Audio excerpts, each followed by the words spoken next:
Fala galera do Sanaflix, mais um videozinho de dicas aqui para vocês, tá? Dessa vez a gente vai discutir um pouco sobre profilaxia de tromboembolismo venoso no paciente clínico internado. Sabe como fazer? Não sabe? Então vem comigo aqui, ó. Primeira coisa que você tem que fazer para entender a profilaxia de TEV no paciente clínico internado é avaliar o risco de trombose do seu paciente.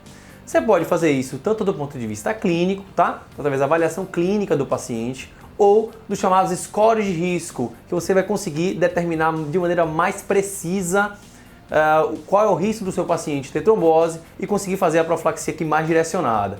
Professor, qual que você utiliza na prática? Então, na prática, se você tem disponível os scores clínicos de risco, prefira o score de risco. Se não, tá ali com pressa, não tem o score de risco na mão, você pode fazer isso do ponto de vista clínico, sabendo que ele é menos acurado, tá? Então, como é que eu faço a avaliação clínica do risco? Ó, simples. Diretriz brasileira de 2007. Tá meio velhinho aí, mas tá valendo ainda. Primeira coisa, idade. Então, paciente com idade maior que 40 anos, tá? Segunda coisa, passa mais de 50% do tempo acamado.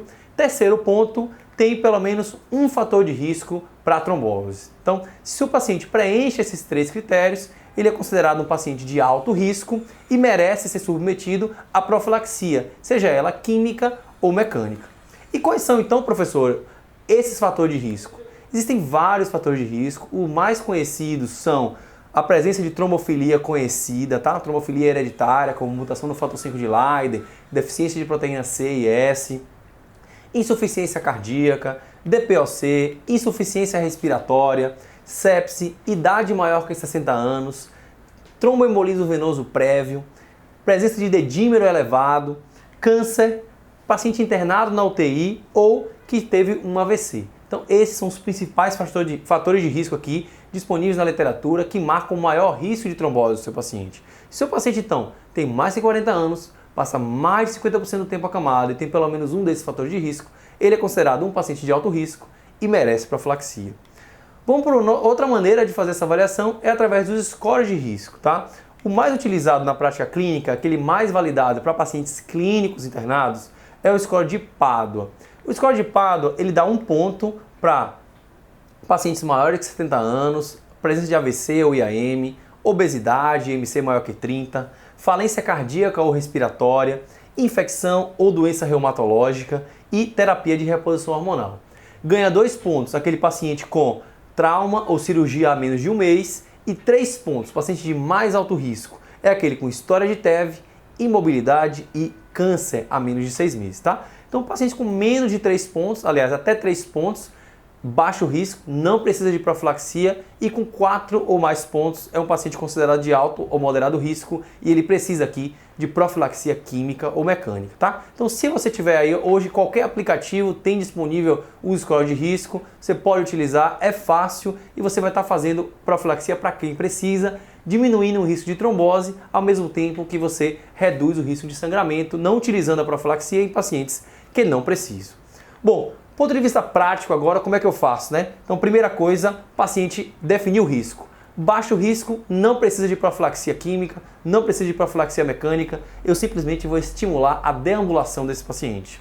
Do outro lado aqui, ó, paciente considerado de moderado ou alto risco, eu vou ter que utilizar a profilaxia. E a terapia de escolha é a profilaxia química com heparina de baixo peso molecular, a enoxaparina, 40 mg por dia, isso porque isso está associado a menor risco de trombose e com a mesma incidência de sangramento quando comparado com a outra maneira de fazer a profilaxia química, que é a heparina não fracionada, tá?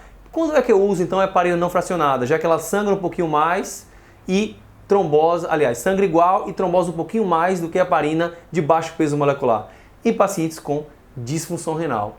Porque a heparina de baixo peso molecular, a enoxaparina, ela é eliminada por via renal. Então, nesses pacientes, prefira a heparina não fracionada, beleza? Qual o próximo passo aqui no nosso algoritmo de avaliação do risco? É avaliar o risco de sangramento. Então, também existem várias maneiras de fazer isso. Você pode fazer isso do ponto de vista clínico, reconhecendo aquele paciente que já sangrou, que usa anticoagulante, que tem disfunção hepática, né, como de alto risco de sangramento. Mas, mais uma vez, os scores de risco é a maneira mais precisa de fazer isso. E eu trouxe para vocês aqui o Improved Bleeding Risk, que é o mais utilizado na prática clínica. Ele leva em consideração a presença de úlcera gastroduodenal, sangramento nos últimos 3 meses, plaquetopenia, insuficiência hepática, câncer em curso, paciente internado na UTI, catéter venoso central, doença reumatológica, disfunção renal, sexo masculino sangra mais e idade. Quanto maior a idade, maior o risco de sangramento. Então leva em consideração esses fatores na hora de escolher a profilaxia e se você encarar o seu paciente como de alto risco, prefira a profilaxia mecânica, tá? Com compressão pneumática intermitente. É isso aí, pessoal.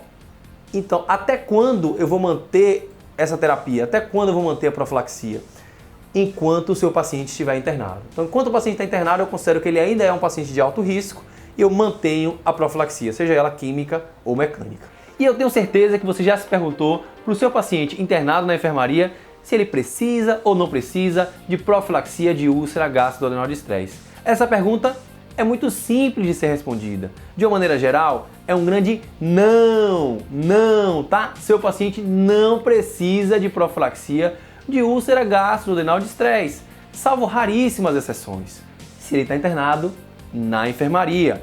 Isso porque a grande maioria dos pacientes que sangra são os pacientes internados na UTI, porque a fisiopatologia da úlcera gastroduodenal de estresse envolve hipoperfusão gastrointestinal em pacientes chocados, mal perfundidos, com má perfusão da mucosa gastroduodenal, exposição ali da mucosa e sangramento, tá? Então, é o paciente internado na UTI que sangra e é para esse paciente que você vai considerar a profilaxia. Especialmente em pacientes em ventilação mecânica, olha só os principais fatores de risco aqui, ó. Ventilação mecânica por mais de 48 horas e com coagulopatia. Então, são esses pacientes que sangram, são esses pacientes chamados de alto risco. Além disso, outros fatores de risco importantes como disfunção hepática, disfunção renal, trauma, queimados e pacientes em choque, você deve considerar a profilaxia, especialmente aqueles que têm 2 ou mais desses outros fatores de risco. Beleza, eu já defini que meu paciente precisa da profilaxia, mas qual agente escolher? Qual medicamento escolher? E a gente tem 2 grandes representantes aqui, os bloqueadores H2, que agem aqui na via gastrina, histamina, secreção de ácido clorídrico através do bloqueio do receptor H2, receptor de histamina. E os outros são os inibidores da bomba de próton, os IBPs, que agem aqui na via final, inibem a próton-potássio ATPase e são muito mais potentes do que os bloqueadores H2 e, portanto, são as drogas aqui de escolha, tá? Então, pensou em fazer profilaxia de úlcera gastroduodenal de estresse, pensou em IBP, além de serem mais potentes, é os que têm mais evidência na literatura de que funcionam, reduzindo assim a incidência de sangramento em pacientes de alto risco. Um abraço e até a próxima aula.